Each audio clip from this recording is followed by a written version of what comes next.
ભગવાન શ્રી કૃષ્ણએ અર્જુનને ગીતામાં કહેલું છે, ભાગ્યથી વધારે અને સમય પહેલા કોઈને કશું જ મળતું નથી, એટલે કે દરેકની કિસ્મતમાં જેટલું પણ લખેલું હશે એટલું જ એને મળવાનું છે અને તે પણ જ્યારે સમય આવશે ત્યારે જ મળશે, પરંતુ તે તેના કર્મનું ફળ હશે. મનુષ્યનો અધિકાર છે કર્મ કરવાનું અને તેના સ્વરૂપે તેને અવશ્ય ફળ પ્રાપ્ત થવાનું જ છે. જેવું કર્મ કરશે એવું ફળ અવશ્ય મળશે. સમય વ્યક્તિના જીવનમાં ખૂબ જ મહત્વનું કામ કરે છે. ઘણી વખત વ્યક્તિના જીવનમાં સારો સમય આવે છે અને ક્યારેક ખરાબ સમય પણ આવે છે, પરંતુ એવું કહેવામાં આવે છે કે સારો સમય અમુક સમય સુધી જ રહે, તેવી જ રીતે ખરાબ સમય પણ વધારે સમય ટકી નથી શકતો. સમયનું ચક્ર હંમેશા ચાલ્યા જ કરે છે, તેનો ક્યારેય પણ અંત નથી આવવાનો. એક બાજુ કોઈનો સમય સારો ચાલતો હોય તો બીજી બાજુ કોઈનો સમય ખરાબ પણ ચાલતો હોય. જેવી રીતે તડકો અને છાયો આવે તેવી રીતે સારો અને ખરાબ સમય તો આવવાનો જ છે. જે વ્યક્તિને સારું હોય તેને બધા જ સુખની પ્રાપ્તિ થતી હોય અને બીજી બાજુ સામેવાળાને દરેક દુઃખ ભોગવવું પડતું હોય છે, પણ તેનો સમય સારો નથી. તે આ બંને કર્મને આધીન છે. એટલા માટે એવું કહેવામાં આવે છે કે સુખના સમયને વ્યક્તિને હિંમત અને સૂઝબૂઝથી કામ લેવું જોઈએ, કારણ કે વ્યક્તિનો ખરાબ સમય થોડા સમય સુધી જ રહે છે. અને એવું પણ કહેવામાં આવે છે જ્યારે તમારો ખરાબ સમય આવે તે પહેલા તમને ઘણા બધા સંકેત મળતા હોય છે. ઘણી વખત ઘણા લોકો આ સંકેતોને સમજી નથી શકતા અને અમુક લોકો હોશિયાર હોય છે, તે આ સંકેતોને ઓળખી લેતા હોય છે અને તે લોકો આવવાવાળી મુસીબતથી અગાઉ તૈયાર રહે છે. ઘણીવાર કુદરત આપણને ઘણા બધા સંકેતો આપે છે. હવે તમારા જીવનમાં કોઈ ઉથલપાથલ થવાની છે, પરંતુ ઘણા લોકો આવા સંકેતોને સમજી નથી શકતા. પરંતુ આજે અમે તમને શાસ્ત્રો અનુસાર અમુક એવા સંકેતો વિશે જણાવીશું જે સંકેતો મળવા પ્રમાણે ભવિષ્યમાં તમારી સાથે આવું થઈ શકે છે. જો બિલાડી તમારા ઘરે બચ્ચાને જન્મ આપે તો સમજી લેજો કે તમારા નસીબ ખુલવાના છે. આ એક શુભ સંકેત માનવામાં આવે છે. ભવિષ્યમાં તમારા ઘરે સુખ સમૃદ્ધિ આવી શકે છે. આ બિલાડી સંકેતો દર્શાવે છે. ત્યાર પછી જો તમારા ઘરે વાંદરો આવે છે તો પણ તમારા માટે સારા સમાચાર આવી રહ્યા છે, કારણ કે વાંદરાનું આવવું તેનો સીધો મતલબ છે તમારા દુઃખોને દૂર કરવા માટે સ્વયં પવનપુત્ર હનુમાનજી આવી ગયા છે. હનુમાન દાદા તમારી પર કૃપા કરવાના છે અને તેની સાથે ફળફૂલ લાવે છે અને તમારા ઘરે છોડીને જાય તો એ દર્શાવે છે કે ઝડપથી માતા લક્ષ્મી તમારા ઘરે પધારવાના છે. એટલે કે તમારા નોકરી ધંધામાં ઘણું બધું સારું થવાનું છે. તમારા અટકેલા પૈસા પણ આવવાના છે. ત્યારબાદ છે કે ઘણી વખત આપણી આંખ ફડકવા લાગે છે અને તેમાં પણ ડાબી આંખ અને જમણી આંખ બંનેના અલગ અલગ શાસ્ત્રોમાં ઉલ્લેખ જોવા મળે છે. જો તમારી ડાબી આંખ ફડકવા લાગે તો સમજી લો કે તમને કંઈક સારું પ્રાપ્ત થવાનું છે, તમને કોઈને કોઈ પ્રકારે લાભ મળવાનો છે. અને જો જમણી આંખ ફડકે તો સમજવું કે તમારે સાથે કંઈ ખરાબ થવાનું છે. ત્યાર પછી એવું કહેવામાં આવે છે કે તમારી ઊંઘ બ્રહ્મ મુહૂર્તમાં અચાનક ખુલી જાય તે સમયે તમે અચાનક જાગી જાઓ. જો આવી ક્રિયા તમારી સાથે થાય છે તો પણ તમારી સાથે સારું થવાનું છે. 3:30 થી 5:30 સુધીના સમયને બ્રહ્મ મુહૂર્ત કહેવામાં આવે છે. આ એક જ સંકેત માનવામાં આવે છે. તેના લીધે તમારે તમારા જીવનમાં ઘણા બધા સારા બદલાવ આવી શકે છે.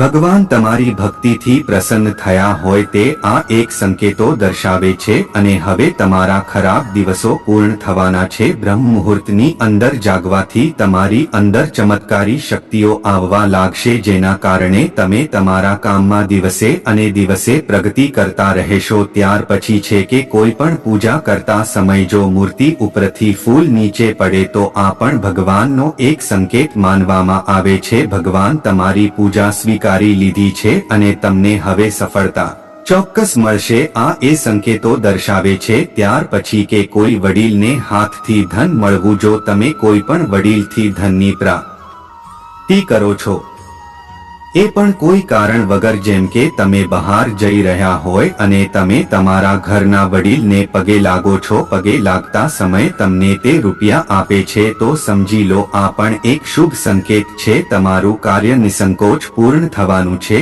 અને એ કાર્યમાં તમને સફળતા અવશ્ય મળશે. ત્યાર પછી જે કોઈ પણ પક્ષી તમારા ઘરે માળો બનાવે છે, જેમ કે ચકલી, કબૂતર કે કાબર તમારા ઘરે માળો બનાવે, તો એનો મતલબ એ છે કે તમારા ઘરમાં ઘણી બધી ધનની વૃદ્ધિ થવાની છે.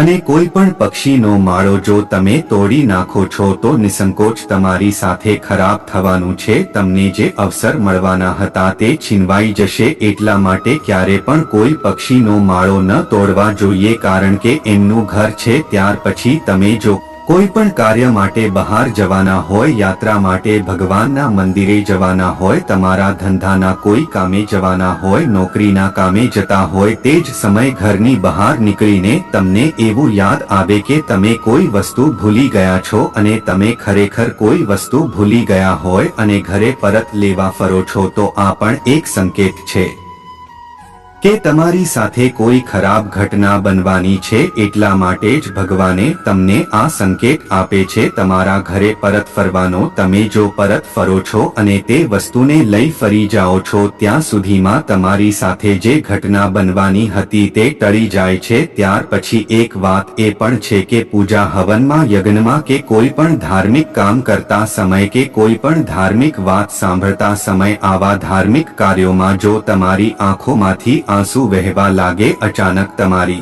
આંખમાંથી આંસુ ટપકવા લાગે, તો એનો મતલબ એ છે કે તમે ભગવાનને પ્રાર્થના કરી રહ્યા છો અને પ્રાર્થના ભગવાને સાંભળી લીધી છે. એટલા માટે જ તમને આંખમાંથી આંસુ આવે છે. શાસ્ત્રો પણ કહે છે કે આ દર્શાવે છે કે તમારી સાથે હવે ઘણા બધા કામ સારા થવાના છે. જો મિત્રો તમને પણ આવા સંકેતો મળ્યા છે તો એનો મતલબ એ છે કે તમે તમારા જીવનમાં સુખની પ્રાપ્તિ કરશો અથવા દુઃખની પ્રાપ્તિ કરશો. જો આવા સંકેતો તમને પ્રાપ્ત થાય તો તમારે ચેતી જવું જોઈએ. તેના માટે જે કોઈ ઉપાય હોય તે તમારે કરવા જોઈએ. ગરુડ પુરાણ અનુસાર જો વાત કરીએ તો વાસ્તુશાસ્ત્ર સકારાત્મક અને નકારાત્મકના સિદ્ધાંતો ઉપર કામ કરે છે.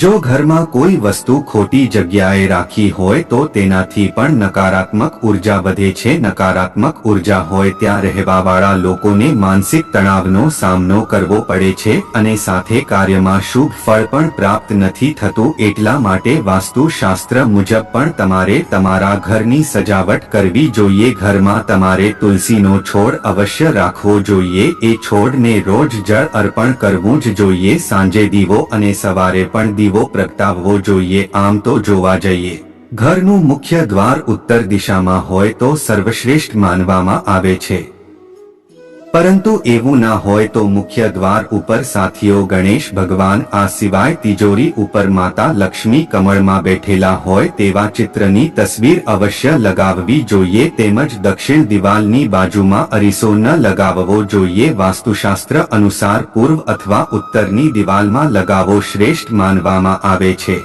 આવી અન્ય જાણકારી માટે ચેનલને સબસ્ક્રાઇબ કરો.